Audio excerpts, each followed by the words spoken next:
এই যে আমাদের পাখির বাচ্চা, বুলবুলি পাখির বাচ্চা। তো এরা ঠান্ডায় একজন মারা গিয়েছে, যার জন্য এদেরকে বাড়িতে নিয়ে এসে রেখেছি বৃষ্টিতে ভিজে। তো এদের খাবারের ব্যবস্থা করতে হবে, সারাদিন ওর মাই খাইয়েছে।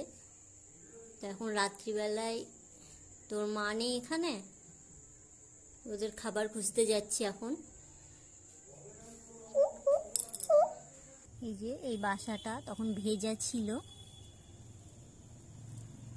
তো এর তলায় কিছু পোকা ছিল রাখা, দেখে এখন আছে কিনা। ওই প্যাকেটটা সরাও, দেখো অনেকগুলো এর তলায় আছে, তলায় পোকা আছে কিছু।